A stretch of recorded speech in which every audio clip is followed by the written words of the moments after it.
Multimédiamment Vôtre avec Génération 88.2 et nos partenaires en France de radio Multimédiamment Vôtre avec Dominique Desaunay, des invités pour un coup de projecteur sur les derniers rebondissements de l'univers des technologies de l'information, avec des invités en compagnie de Philippe Caigre d'Alaban.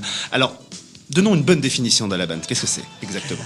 Alaban est une société de services dont le métier est la conception, la réalisation de sites web, internet et intranet, sans oublier naturellement l'intégration de ces sites dans les systèmes d'information existants.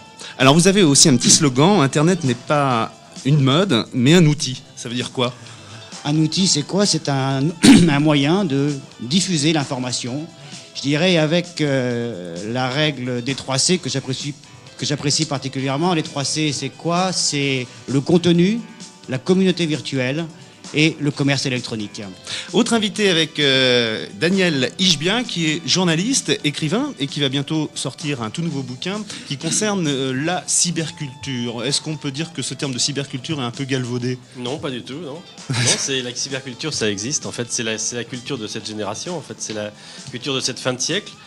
Et le livre Cyberculture, c'est un livre d'humour, en fait, qui montre un petit peu le côté assez extravagant de cette société où on fait ses courses sur le web, on joue avec quelqu'un qui est à l'autre bout du monde, au bridge, etc., où on visite une ville disparue avec la variété virtuelle. Cyberculture, ça sort chez Anne Carrière vers le 15 mars. Oui, et donc c'est difficile d'écrire par rapport aux nouvelles technologies de l'information ? Pas du tout. Pas du tout ? Non, non. C'est un métier à part entière ? Ah oui, absolument. Très bien. Pardon. Je vous propose de réagir en tout cas à une série de reportages multimédiamment vôtres du côté du Club européen du multimédia avec Éric Piot. Éric Piot, bonjour. Bonjour. Vous travaillez depuis au moins 10 ans dans le domaine du multimédia, de l'informatique.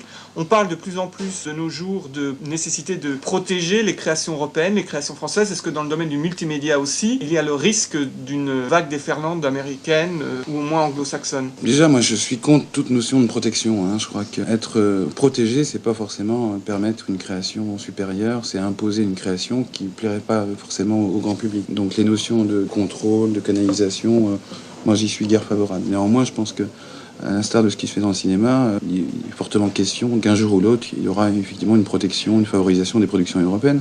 Moi, j'estime qu'il y a d'autres moyens, notamment des fonds communs, qui pourraient permettre de développer la création européenne. Je crois que les Américains, sur des productions CD-ROM ou consoles, ils mettent les moyens et donc ils arrivent à des productions qui sont réellement magnifiques. Mais néanmoins, en France, on a Kyrielle de jeunes talents. Je crois qu'Infogrames fait des productions tout à fait intéressantes, Cryo, il y en a encore beaucoup d'autres. Et contrairement à d'autres arts, on est quand même bien placé.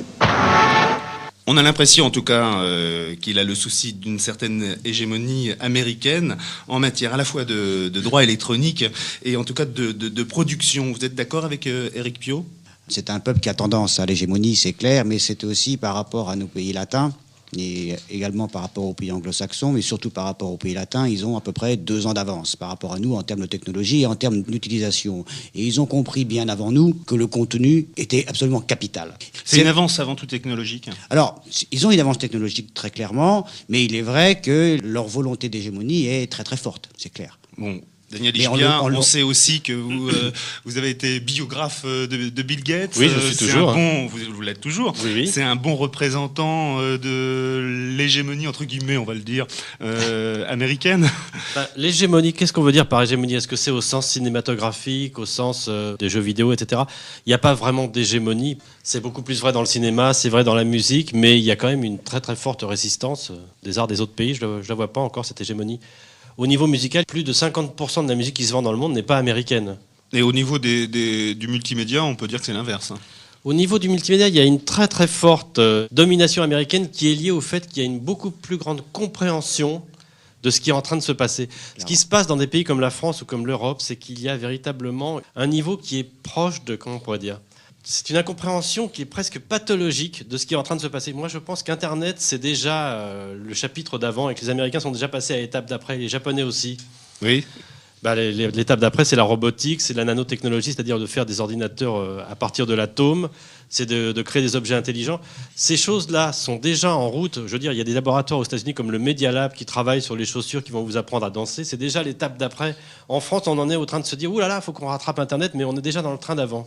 Oui, et c'est vrai, Philippe Cagre, vous avez le sentiment que ce retard, entre guillemets, français, qui est un petit peu dénoncé d'ailleurs par notre Premier ministre, actuellement, on dit non, effectivement, la France n'est absolument pas en retard. Peut-être sur un plan technologique, mais sur le plan des contenus. Alors, en retard, d'abord, ça veut dire quoi? C'est la première des questions. Est-ce que c'est excessivement grave qu'effectivement, au niveau de l'utilisation des technologies, on a 1 an et demi de retard? Je veux dire, en termes de contenu, l'histoire, les racines de l'Europe font qu'on a un maximum de contenu à mettre en ligne. Multimédialement vôtre, reportage.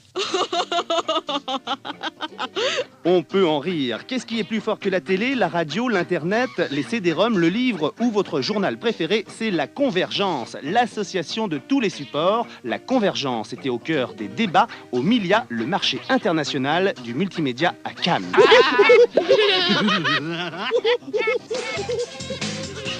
Ne riez pas, votre télé a vécu et ce média traditionnel, plutôt que de faire de la résistance, se lance avec des programmes interactifs à la conquête du web. Les programmes interactifs, comme l'a expliqué Alexandre Michelin, directeur des programmes numériques de Canal Satellite, c'est d'essayer par exemple une nouvelle voiture grâce à la publicité.